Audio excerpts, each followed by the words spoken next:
به نام خداوند مهربان، امروز میخوام به شما یک سایت کاربردی که درباره مشاغل در آلمان اطلاعات مفیدی ارائه می‌دهد رو معرفی کنم. خیلی خوشحال میشم اگر منو سابسکرایب و گزینه زنگوله رو بزنید و از جدیدترین ویدیوهای من باخبر بشید. پیشاپیش از کمکتون خیلی ممنون هستم. خب بریم به قسمت معرفی سایت. برای این کار کلمه بقوفنت رو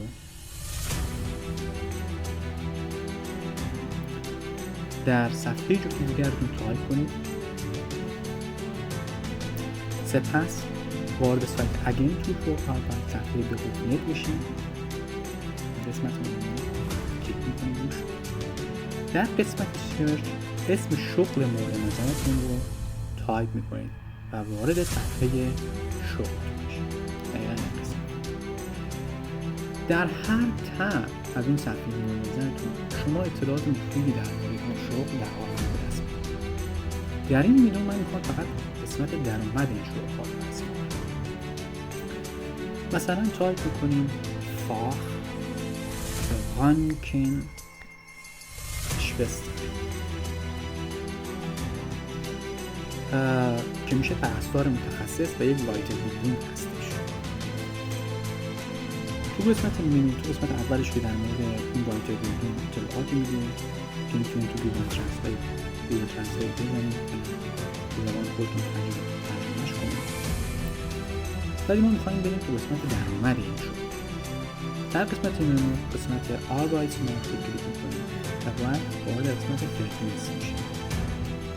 همونطور که مشاهده میکنید پس از اتمام این وایتل بیلدینگ درآمد شما به عنوان یک پرستار متخصص 3567 یورو هستش.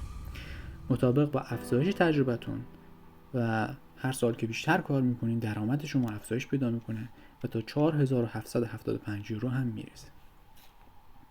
حالا میریم یک شغل دیگر رو بررسی میکنیم. مثلا سرچ میکنیم الکتریکر.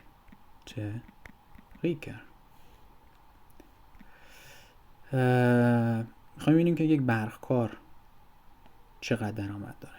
برقکار ساختمانی. وارد قسمت منو میشیم، وارد آربایتسمارک وردینست رو میزنیم. همونطور که مشاهده میکنید یک برقکار ساختمانی پس از اتمام آوسبیلدینگش 3023 یورو درآمد داره و هرچی تجربهش افزایش پیدا کنه و مهارتش افزایش پیدا کنه بستگی به شرکت تا 4303 یورو هم درآمد خواهد داشت. حالا سرچ میکنیم مثلا یک مهندس در آلمان چقدر درآمد داره. مهندس اتوماسیون تکنیکس. در صفحه اول اطلاعات در مورد این رشته میده که چی کار میکنن. بیشتر همونطور که میدونید مهندسی شما باید درسش رو بخونید. وارد قسمت منو میشیم و وارد قسمت آربایتسمارک وردینست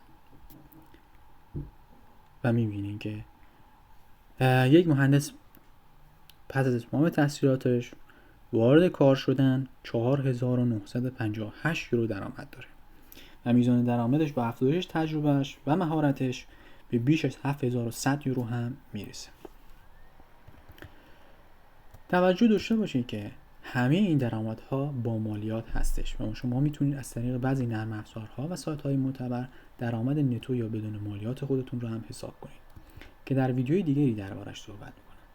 ممنون از وقتی که گذاشتین. اگر در ذهنتان سوال یا ایده‌ای داشتین که میشه ازش ویدیو ساخت بهم بگین تا بسازم.